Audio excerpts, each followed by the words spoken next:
श्री दुर्गा सप्तशती अध्याय 13 सूरथ और वैश्य को देवी का वरदान। 13वें अध्याय का पाठ माँ भगवती की भक्ति प्रदान करता है। किसी भी साधना के बाद माँ की पूर्ण भक्ति के लिए इस अध्याय का पाठ अति महत्वपूर्ण है। किसी विशेष मनोकामना को पूरा करने के लिए, किसी भी इच्छित वस्तु की प्राप्ति के लिए इस अध्याय का पाठ अत्यंत प्रभावी माना गया है।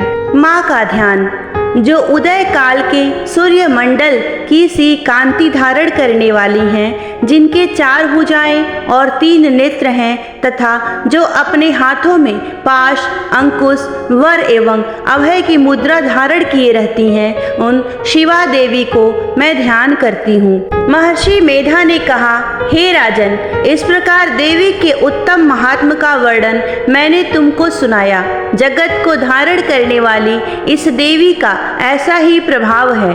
वही देवी ज्ञान को देने वाली हैं और भगवान विष्णु की इस माया के प्रभाव से तुम और यह वैश्य तथा अन्य विवेकी जन मोहित होते हैं और भविष्य में मोहित होंगे।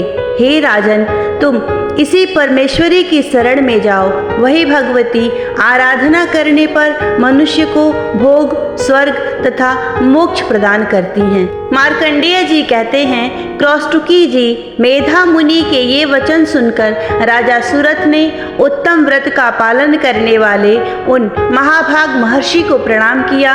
वे अत्यंत ममता और राजापहरण से बहुत खिन्न हो चुके थे। महामुने इसलिए विरक्त होकर वे राजा तथा वैश्य तत्काल तपस्या को चले गए और वे जगदम्बा के दर्शन के लिए नदी के तट पर रहकर तपस्या करने लगे।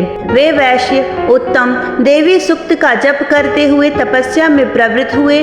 वे दोनों नदी के तट पर देवी की मिट्टी की मूर्ति बनाकर पुष्प, धूप और हवन आदि के द्वारा उनकी आराधना करने लगे।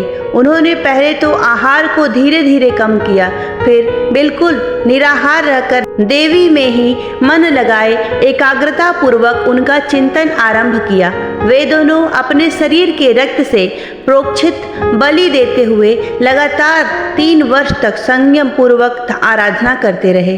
इस पर प्रसन्न होकर जगत को धारण करने वाली चंडिका देवी ने प्रत्यक्ष दर्शन देकर कहा। देवी बोली, हे राजन तथा अपने कुल को प्रसन्न करने वाले वैश्य, तुम जिस वर की इच्छा रखते हो वह मुझसे मांगो। वह वर मैं तुमको दूंगी, क्योंकि मैं तुम पर प्रसन्न हूँ। मार्कंडेय जी कहते हैं, तब राजा ने दूसरे जन्म में नष्ट न होने वाला राज्य मांगा तथा इस जन्म में भी शत्रुओं की सेना को बलपूर्वक नष्ट करके पुनः अपना राज्य प्राप्त कर लेने का वरदान मांगा। वैश्य का चित्त संसार की ओर से खिन्न एवं विरक्त हो चुका था और वे बड़े बुद्धिमान थे।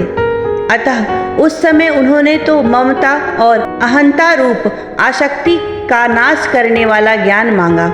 देवी बोली, हे राजन, तुम शीघ्र ही अपने शत्रुओं को मारकर पुनः अपना राज्य प्राप्त कर लोगे। तुम्हारा राज्य स्थिर रहने वाला होगा। फिर मृत्यु के पश्चात आप सूर्य देव के अंश से जन्म लेकर सांवर्णिक मनु के नाम से इस पृथ्वी पर ख्याति को प्राप्त होंगे। हे वैश्य कुल में श्रेष्ठ, आपने जो मुझसे वर मांगा वह आपको देती हूँ। आपको मोक्ष को देने वाले ज्ञान की प्राप्ति होगी।